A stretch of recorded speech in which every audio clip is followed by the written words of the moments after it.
excellent day for an exorcism.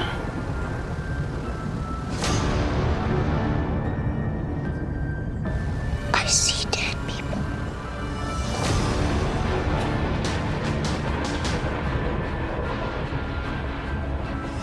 Suffering will be legendary, even in hell.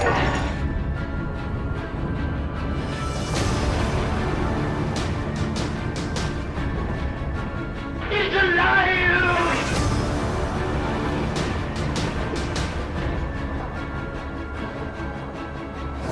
Fear on Film.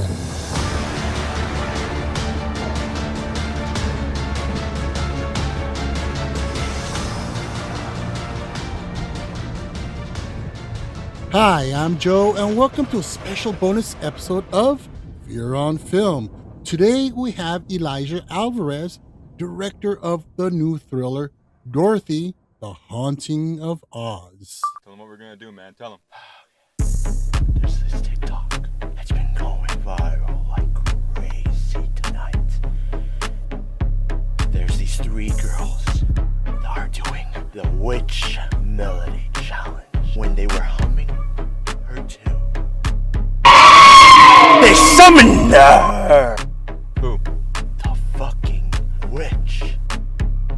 When you repost the video, you also summon her. So what I'm going to do tonight is I'm going to repost this shit, and I'm going to see what fucking happens.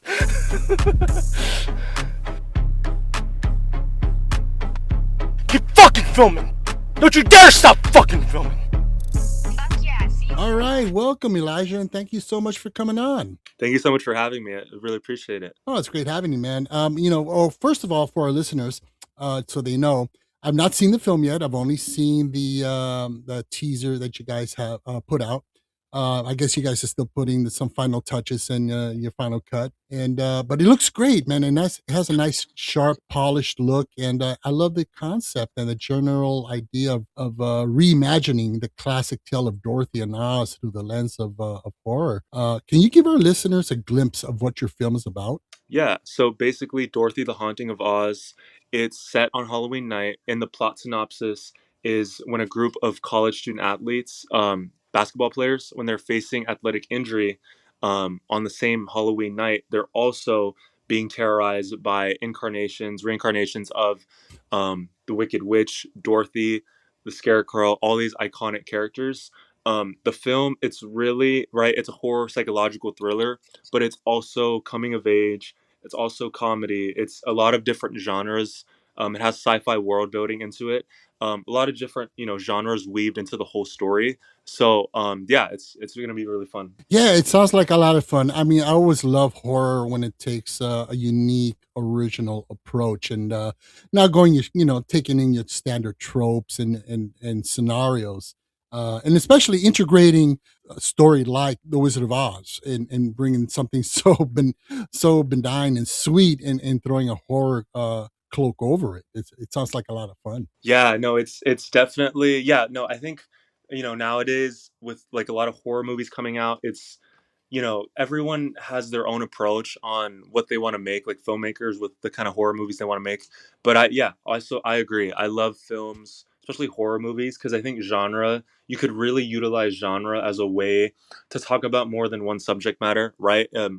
I love the horror movies where it's right, it's you're everyone's counting the kills, but I also love the ones where they're trying to do a little bit more and kind of trying to push the boundary with that. And I think that's what I'm doing with this film for sure.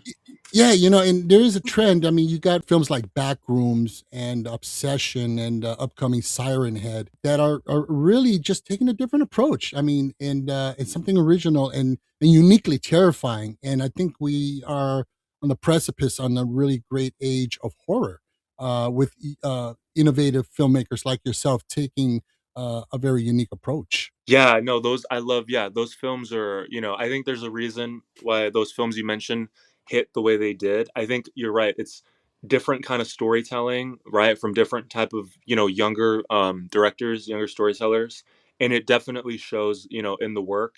And I totally agree. I think we're definitely entering a new age of of genre filmmaking. So it's really fun. Yeah, absolutely. I mean, the last time was in the '80s, where you got the Roger Corman School of Horror filmmakers coming out. People like, for example, James Cameron and so forth, and just taking a different approach and reinventing the genre as it was. And again, we are in that in the era now. You're just 22 years old, buddy. Man, you're the youngest director I've had on this show so far, by the way. Oh, that's good. I mean, honestly, I was really impressed. I mean, you have your own production company as well, and I mean, that's awesome. I mean, bringing in a fresh new approach to the genre. So, this is your first independent feature. How did you navigate the pressure of leading a full film set and commanding authority at such a young age? Yeah, I would say what definitely helped is, I've been developing for like since I was probably 14 because I've been doing this for a while. Done shorts. I even done features that were not and are not gonna ever be released out. But just to do that, I've did it like multiple times just to kind of get my reps in, right? Focus on my craft and like the really kind of honing that kind of storytelling ability. And I think up to this point, I think now it's a perfect time for me to release this film later this year, just Mhm. because it's I feel like it's this movie is a culmination of kind of all of the kind of behind the scenes work I've done. Just like I feel like for a film, it's like artist development. I feel like this is so crucial, right? Like it's of course you're always gonna start off not making the best stuff, but then the more you do it, the better you're gonna get at it. And I feel Mhm. like that's definitely it's definitely something I really appreciate, and I think it was a big value to me to working on those kind of sets um, before with this film when I came into this film because I felt like for this film I was ready. Well, yeah, it's definitely the right approach and the right mentality to take. Starting off is the more you're just going to keep learning more and more. The craft and and honing in on your own unique signature and style, and which will and you grow as a filmmaker, and that's fantastic. Now you've noted. Now this is awesome because this is one of my all time favorite films. That American Graffiti as an inspiration for telling a youth centric story in your own voice. What is the message you hope people your age take away from the film's deeper themes of grief and fractured identity? Yeah, I think the message I would say it's that's a great question. Did not that's a big question. I think honestly, right, the film there's so much stuff in there I put kind of trying to give the experience to the viewer and the audience that watches the film of like pretty much what is this movie trying to say about my generation, right? What are we feeling? And I think honestly, I think this movie is it's pretty much even though it's about my generation, the film is for everyone, right? You can if you're not Gen Z, um you could definitely take something from this movie. I would say if you're a part of my generation, I'd say that growing up with just like the internet and like social media, all that kind of stuff, I think all that stuff that's kind of came out the last couple decades has definitely amplified an already crazy world that we live in. Mhm. And I think it's, if anything, it's magnified it to a heightened extent. And I think the reason why is other forces out of our control, right? As regular Mhm. citizens, different people in power.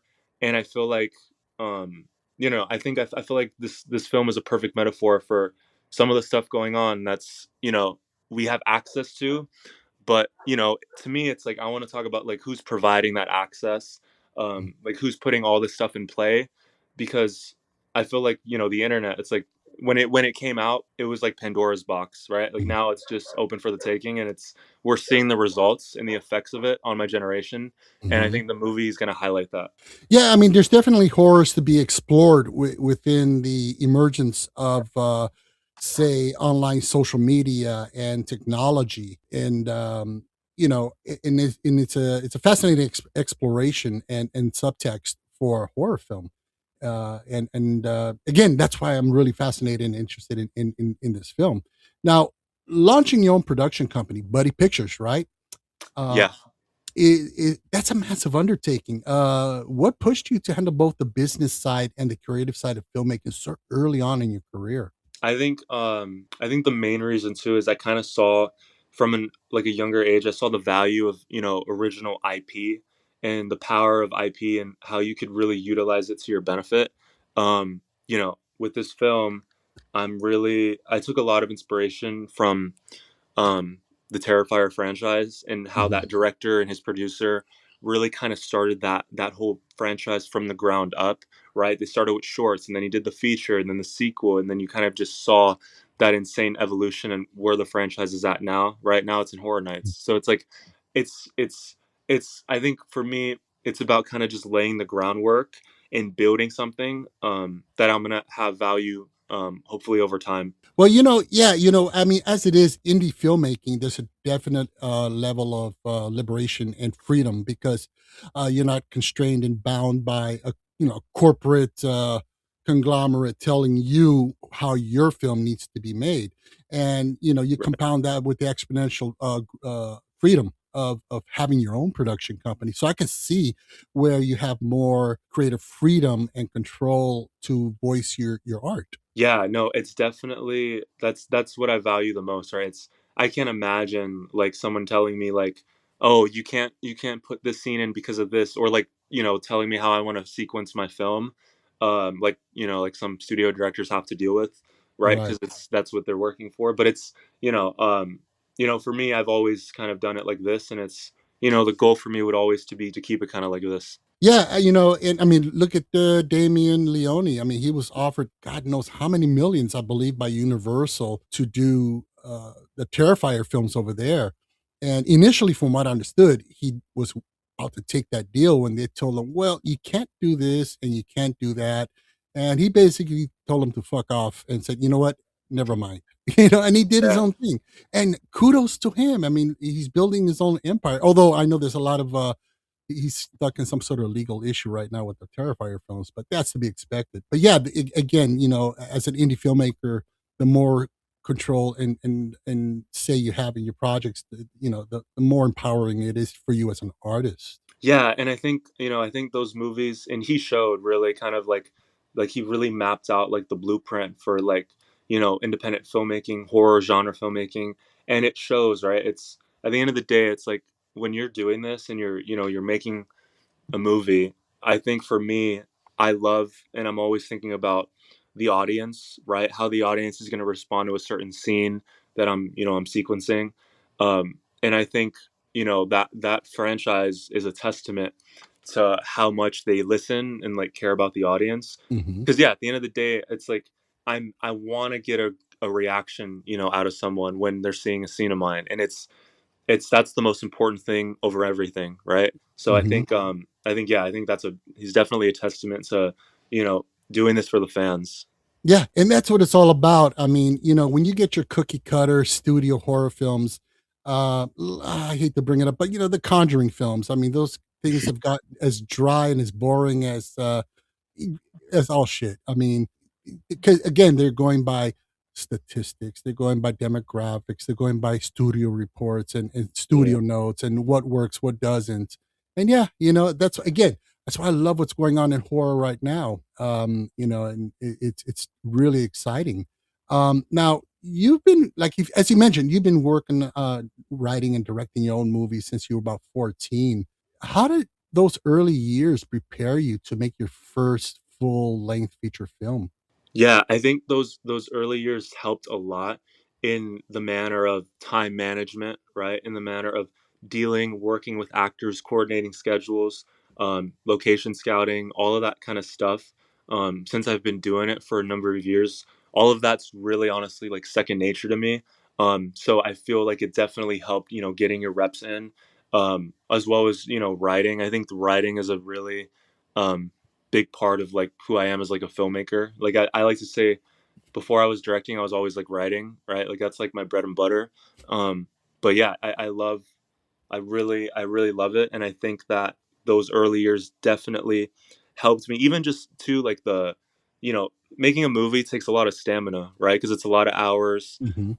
If you're not used to it, you can get tired really fast because it's yeah, it's again, it's really it's a big process. So Hmm. yeah, I think the it really helped with with all those things. Well, you're definitely on the right track because I mean, you mentioned a few things, a little couple statements there that made me go, okay, you are on the right path. I was in the military, and you talk about time management, and you got this structural approach to your project or your mission, and you have to be. I mean, I worked on a couple of indie films back when I was a lot younger, and yeah, it is tiring and it is Mhm. exhausting, and but you need to have that structure, a discipline, and manage time, and get all your ducks in a row.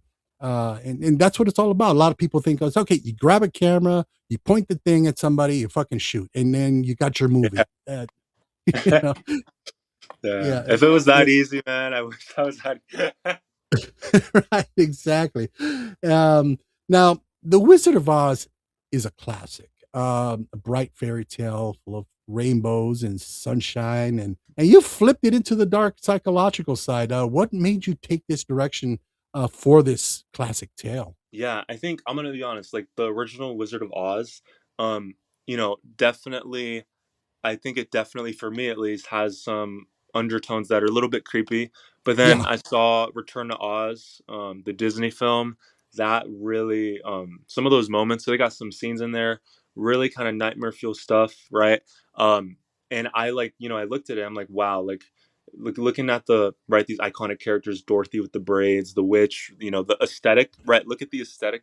But then I'm like, man, if there hasn't been an adaptation of these characters where it's full on nightmare fuel, like 100%, not too ambiguous, but actually like no, they're horrifying and they're creepy. I haven't seen that movie, and just the when I got the inception of that idea, I'm like, wow, like this could be really distinct, but also really like with the right tone, it could be really cool. yeah, and it's funny because for decades and decades, people have always pointed out the creepy undertones of the Wizard of Oz, Yeah. and how scary it is. But nobody's ever. You're right. Nobody's ever taken it to that. Okay, why don't we just do a film? And I think you just might be what the closest with the Disney version, which was fucking creepy. Hmm. With the Wheelers and all that kind of stuff. It was for a little kid. I mean, it's definitely nightmare fuel. But you've actually pushed it to where many people would have expected to have, for it to have gone a long time ago. And that's pretty neat, man. That's really cool. Now, the film features a viral internet challenge, and it's all, that's a trend. We see Yeah. that all the time. Hmm. And this challenge is to summons the Wicked Witch. Why did you want to use the Oz thing as a metaphor for social media and the internet? Because I think for Oz, like in the lore of the franchise of the books, Oz is kind of it's seen as this almost like this fictional reality, right? It's like this magical place. And for me, like I said, when I was taking a look at the older film, the classic film of Wizard of Oz, I kind of always saw Oz as like this kind of it's on the surface it's really beautiful and enchanting and magical, but then I feel like underneath it kind of has like these darker undercurrents, right? Like the wizard, the man behind the curtain, right? So it's I think that for me, I think that just sparked like it I feel like it works as a metaphor for the internet, right? Like on the surface it's aesthetic, right? It's the stuff social media, it's super it's all surface level stuff, right? Beauty, everything. But then underneath it there's so many dark undercurrents that a lot of people do not see. Even with the internet in regards to that. And I think the just the world of Oz works like as a perfect metaphor for that and social media and like doom scrolling and like yeah, I just wanted to I like those parallels. Hmm. Now, you've stated that your film is deeply about your own generation. What made The Wizard of Oz that perfect canvas to project the modern Gen Z experience of anxieties and things of that nature and that lifestyle? I think for me at least, when I was looking at the film Wizard of Oz, this film it's such a classic, right? It's so iconic, and I think the interesting thing about it is it also at the same time though, even the fact that it's timeless, but at the same time, I feel like it also encapsulates so much of that era of Hollywood and that whole generation. And I think for my film, I really kind of looked at my characters, my college student athletes, everything, and I really kind of saw this as an opportunity I'm bringing in these classic, iconic characters, but then I'm throwing them into modern day, my generation storytelling. Um, when people watch some of these scenes and watch my characters interact and talk with each other and talk to people, I want people to really kind of trip out and be like, "Oh my god, this feels like I'm watching someone I know." But then when you throw Dorothy in there, right? You throw the witch in there, it adds another layer to like a whole like what the fuck moment. And I want to see like that kind of reaction when I combine everything together. Well, I think it's going to make it be a really fascinating mesh, and really fun to watch. Now, using the internet as as a metaphor for the land of Oz, so like stated something that looks magical and beautiful and bright on the outside, but it has its dark undercurrents. How does the film visually and narratively show that toxic side of social media culture? Oh well, it's gonna show it through so many different ways, a lot of different ways that people are gonna relate to, right? If to be more specific, like there's there's a sequence in the film that it's probably like my most favorite sequence in the whole movie. I don't want to give too much away about it, but it's has to do with um, you know social media scrolling. There's also a lot of kind of catfishing in the film, right? There's a lot of stuff that, like a lot of terms like young people go through. It's a lot of that's in there, and I feel like it works great because it's perfect for horror. Now, the film it kicks off with a viral with the Halloween challenge. Can you tell us about the inspiration behind that specific plot device and how the internet Mhm. trend morphed into a literal living nightmare for these students? Yeah, no, I mean, I love, one of my favorite movies of all time, not just horror movies, would be The Ring. Mm. And I love the way they used that whole right when you play the videotape 7 days later you die. Like I love that idea because in the film, and I know if that were real in real life, people would watch that videotape. Like you know what I mean? Like that would go Right. viral. Like if that was a real thing. And I think I thought about it and I'm like, man, like I was looking at it for my film like that and I was like, wow, like we don't people don't watch videotapes. Everyone's scrolling, everyone's doom scrolling, right? Mhm. Everyone's doom scrolling on social media. So I'm like, okay, if something like that were to happen today, what would be the most easy, most accessible way to reach millions of people in a matter of minutes? And Mhm. then boom, then the challenge idea came to my head and I'm like, wow, like this because I'm like thinking about it, I'm like, wow, like if you could really repost this video and do this witch melody challenge to summon a witch, so many people would do that. Like just and Right. like I was like, wow, like you could write some crazy scenes to just that idea alone. So Mhm. that really kind of just inspired it. Well, yeah, because there's two schools of people out there. When it comes to these videos that say, do this and this will happen and so forth. Whatever. And there's two schools of people. There's me, the chicken shit, who will say absolutely not. Uh, and there's no way in flying hell I would do this. But then you have the other school of people who say, "Oh fuck yeah, let's try it," right? And that's what makes something a concept like your film quite plausible. That you go, "How ridiculous! I would never do that." But the reality is, there are millions of people who would. Yeah, no, it's that says a lot too. The fact that there's millions of people that would do this, and Hmm. it kind of shows like it really shows like the era we're in and how like it's pretty crazy. So it's like, but to me though, like as a filmmaker, I'm really that interests me and that like all that stuff fascinates me because that's complexity, right? Like Yeah. when someone's acting like that, that's to me that's so psychological and it's like it's perfect for a movie because people want to watch all that stuff. And Yeah. it's just it's just doing it, for me it's like making sure you do it in a balanced tone, right? Like I don't want to go too overboard with it, but then also I don't want to like downplay it too much. Mhm. So now your main characters are college basketball players dealing with major injuries and derailed dreams and so forth. Why did you choose student athletes as your focal point, and how does the loss of their athletic identity make them vulnerable to this curse? Yeah, it definitely, I think the inception of this whole student athlete um, injury angle was it started as a different idea for a different project, but then I couldn't get the story right. So then I had this film was always like my first one first and foremost. But then I really looked at the two separate projects. This Wizard of Oz horror movie concept, athletic student athlete injury concept, and I'm like, okay, so then I put them together, right? So if I put them together, what does that give me? And then I just started like looking at the script, looking at the pages, and I'm like, wow, like this could really, it's so distinct and it's so different, right? Like you can't describe. And I think for filmmaking and for like horror, especially horror filmmaking, I feel like there's a lot of horror movies that are pretty much the same, especially that come out now. Um and I think the hardest thing for a filmmaker is to try to make your own work stand out from the whole crowd of titles that are always coming out every single week, every single month.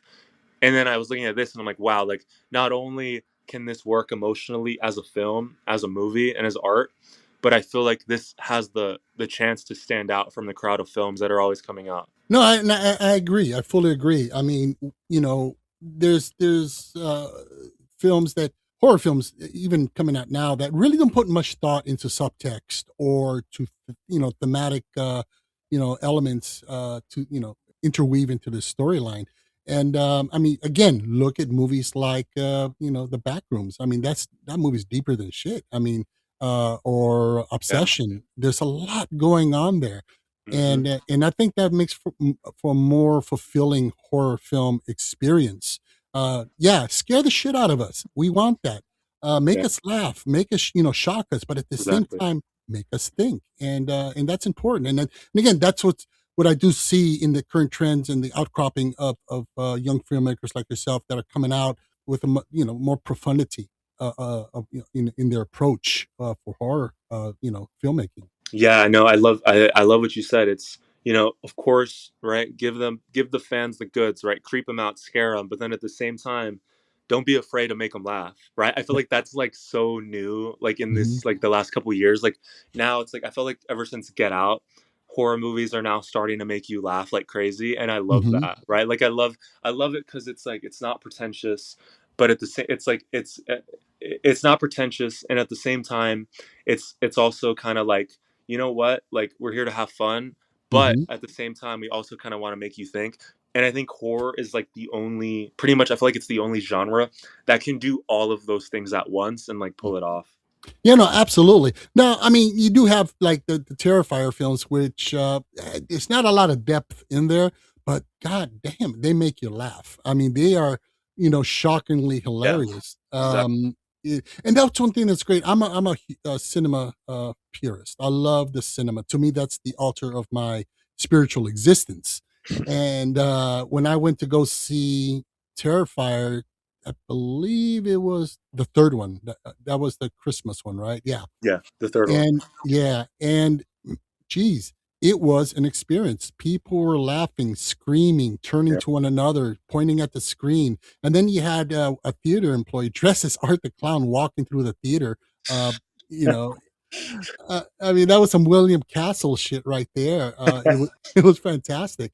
And cinemas, it's alive right now, Yeah. and I think what definitely helped kickstart it within the last couple of years is horror. Putting asses back in those seats Yeah. and munching on popcorn, and it's a glorifying experience. It's fantastic. No, yeah, I think that's amazing, right? And it's that whole, yeah, because I saw Terrifier 3 and 2 in the theater, probably like one of the best horror theatrical experience I've ever had, because like you can, and what was amazing about it was it's like it does, everyone's going in there, like everyone going in there has, they're, some people might not expect too much, but then it's like boom, it's like once the movie starts playing, it does what its intention is supposed to do, which is amazing, you know? Right, exactly. So now, indie filmmaking is notorious for being tough. I mean, because you guys don't have the resources and the deep pockets to achieve your cinematic vision, which sometimes is actually better because you come out with better stuff than your traditional studio can. Um, what was the hardest day on set during the production of your film? Oh, hardest day on set. Oh, okay. There was one. We were doing a pickup shoot. This was so a lot of this was filmed. Well, most of it was all filmed in the Bay Area. But there was a pickup shoot I wanted to do for a certain couple scenes, and I was in I was going to school in Marin County, and pretty much my university I was at, it's a private school, and I wanted to. I was like, I'm from LA, right? So like, I'm Mhm. thinking, I'm like, okay, I'm just do a little pickup shoot, have my crew, my actors, right? We're just gonna knock it out in a night. And we were filming in my on my campus in like one of the residence halls where I was staying at, and basically, I probably had like maybe crew actors of like 40, 50 people, and like literally my RA pulled up and I'm like, wait, what? And I was busy shooting a scene. I didn't know she pulled up. And then pretty much probably around like midnight, I had my housing director show up and he shut us down. And I had everyone, people were flown in to do this thing. And like, I was like, oh my God, like I was Oh, tripped out because now we had to move everybody and we had everything set. We were like locked in at that point. oh. So basically, we did like a 360, and yeah, basically everyone relocated to a closer, different location. But yeah, that was crazy because I had to scramble like my whole plan like in my head. So that was the hardest one for sure. Wow, yeah, that sounds extraordinarily challenging. I mean, and it's all about the pivot, man. You gotta, okay, fuck, this didn't work out. I don't have this, and I don't have this person. What do I do? Hmm. And again, you do not have the backing of a major studio and a major, huge budget to say, okay, well, we can do this instead or that, and Right. and sometimes you end up coming up with something even better, and even more satisfying. Yeah, no, it definitely I think too, um, like, yeah, I feel like the studio that they have, right, they have resources, they have so much in that whole machine. But I think my biggest advantage as a director is when I'm pointing my camera or when I'm about to do a setup, I'm always thinking about like the audience, right? Mhm, Maybe a studio when they're shooting different scenes, maybe they're not always thinking about the audience, right? Like mhm. you know what I'm saying? Like for me, I'm always thinking of, okay, what is the audience going to react to if I do the scene like this? And then like boom, and then I feel like I got them. And Mhm. I love that. Yeah. Oh, man. Now, the film features twisted versions of classic characters like the Tin Man, the Scarecrow, and murderous clowns, which I can't wait to see what this looks like. What were challenges that you faced in bringing these nightmare visual effects to life on an indie budget? Yeah, so for me, like I love practical effects, right? I think practical effects, like if you do them right, um, they're to me they're just the best looking. They do take some time with like setups and everything, but I think for this, really trying to get, I think the goal was really trying to get the design right of these characters, of the Tin Man, of these killer clowns, right? It has to, killer clowns or something, right? Since Terrifier, they're like trending and stuff, but I wanted my clowns to look a lot different, right, to stand out from that because yeah, I mean these are fun tropes, but it to me it's like, okay, how do I make my characters look distinct from any movie you've seen, and then also at the same time look well. So a lot of that was just kind of designing it in the prep beforehand, going through different variations, alterations you can do, and yeah, just really kind of also knowing too the first idea you have for a design, it's probably not always going to be your best idea. So kind of always go back and just refine it and add more stuff to it later. Then when you're ready, and you feel it's complete, then I think that's like the perfect time to go for it. Yeah, and I love what you just stated in regards to practical effects. That's one thing I've seen emerging more and more, especially amongst indie filmmakers, is the love and the reverence for the practical effect and not going digital, which is, in my opinion, lazy. There is an incredible art form in that in itself. I mean, you got your Nicoteros and Savinis and Robotines, these legends that created this fine art, and we almost saw it become extinct, unfortunately. But filmmakers like yourself who do acknowledge and respect that art are sticking to it and say, you know what, this is the way to go because it's more tangible. It's more real to us as Hmm. film, the audience. Yeah, no, I love that. It's and every yeah, exactly everyone you can for me I can tell when something's CG, right, or something's AI, and it's as soon as I can tell, it's like my brain gets more locked out of the story because I'm like, okay, that's not realistic, you know, Right, and right. it's I don't yeah, it's harder to pay attention after I see that stuff. Yeah, I mean, I recently saw, and this was a big studio film, and it had a lot of great practical effects. And of course, sometimes you have to use CG because you're practical, or you can only go so far with the practical. You may need CG to enhance or maybe augment the effect. But this major film that I recently saw, and I reviewed it recently on a episode of Fear on Film. It was the Evil Dead, the new Evil Dead film, and the bulk of the film was there was a lot of practical, and it was glorious and it was great. But then you get the final boss monster. I don't know if you've seen this, and it was complete CGI, and I was like, "Get the fuck out of here!" Really? Uh, you, I mean, you lure us in with some of this really good, practical stuff, and then you give us this garbage. It pissed Yeah. me off. It really did. And in that, it looked like 1995 CGI. And Man, I know. I think it's yeah, to me it's like if you're gonna go practical already, just go full practical, right? Like just go yeah, for it.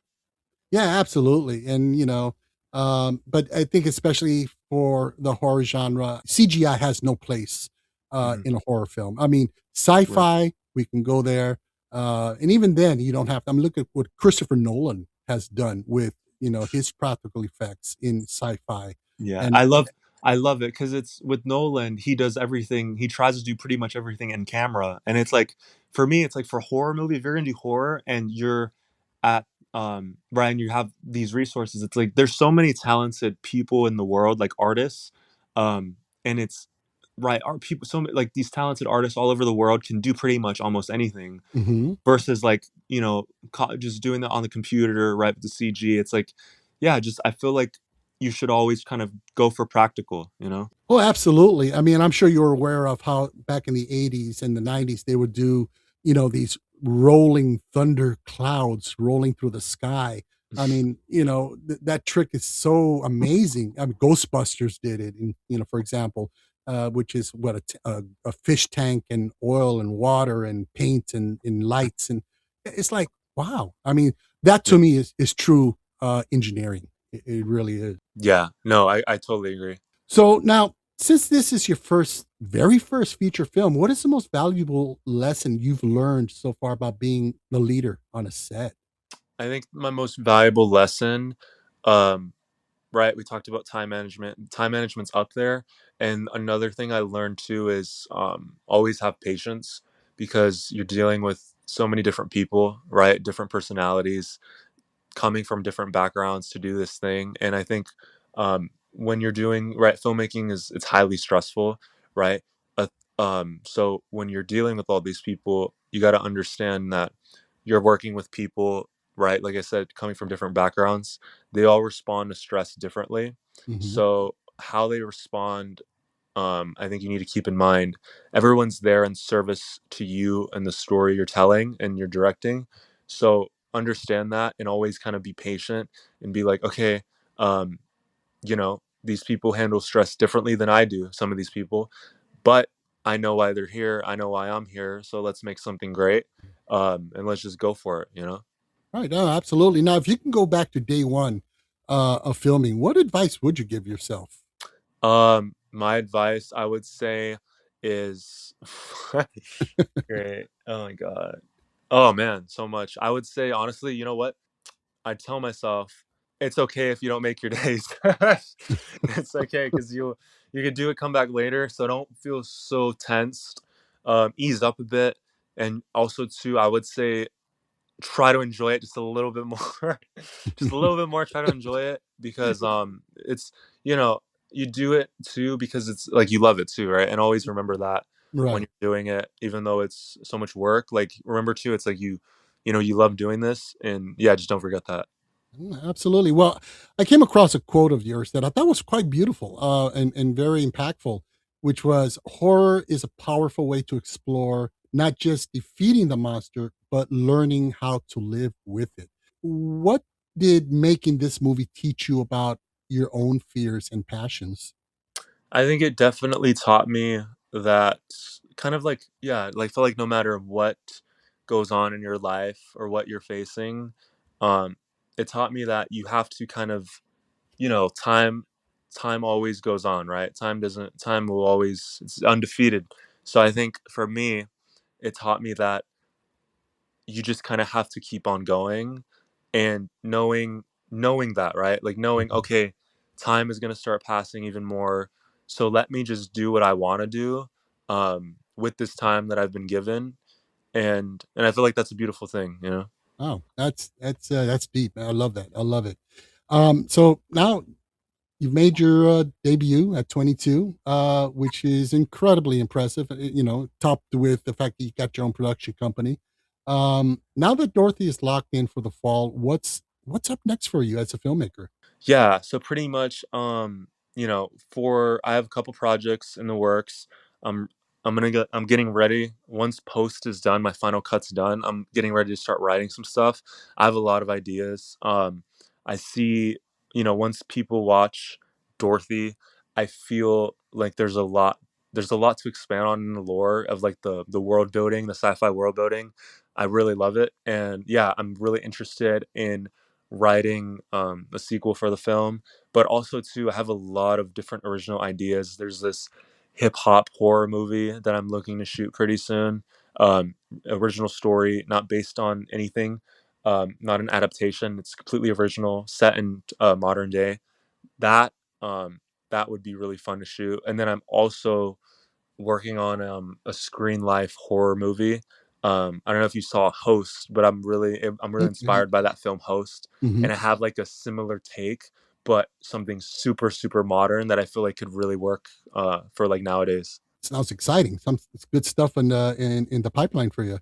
Now, so Dorothy, The Haunting of Oz, is scheduled for release of fall of 2026. For our listeners who are just dying to see this Gen Z psychological horror spin on Oz and Dorothy, do you have an exact date yet? And where will they be able to watch it? Are you going to be doing the festival circuit, or is it going to go streaming, or where can they catch it? Yeah, so pretty much, once the film is complete, I'm gonna send it out to a couple of the distribution companies that are interested in watching the film. Looking to do that fairly soon. But yeah, I would say the release date is not determined yet, but it'll for sure come out before this upcoming winter. Fantastic. Well, I, for one, am definitely excited to see it and looking forward to it. Thank you. It's gonna be great. I can't wait for you to check it out. There's so much stuff in it. It's gonna be wild. Yeah. Well, I have a feeling that once I watch it, I'm going to have to do a follow up interview with you once I watch this. It Yeah, let's sounds do it. absolutely. Well, Elijah, thank you so much, man. I really appreciate you coming on and taking the time to discuss your film. No, thank you, man. This was fun. Oh, fantastic. And thank you all for listening. And we really hope you enjoyed the show. Please help to support the podcast by giving us a nice 5-star rating, leave us a good review.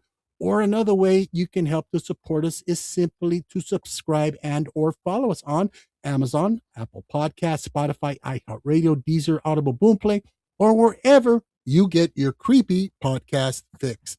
Also, don't forget to check us out on Instagram, YouTube, Threads, TikTok, all the stuff. You can find it in our Linktree link below in the show notes. So make sure you click on it and explore. And if you enjoyed this special interview episode and you're just dying for more, just click on the link below in our show notes titled Film Joe Interviews for more fascinating interviews with amazing, talented indie filmmakers like Elijah. You can also contact us directly via email to fearonfilmpod@gmail.com. We'd love to hear your feedback. So, with that being said, folks, I'm Joe, and this is Fear on Film, where horror lives.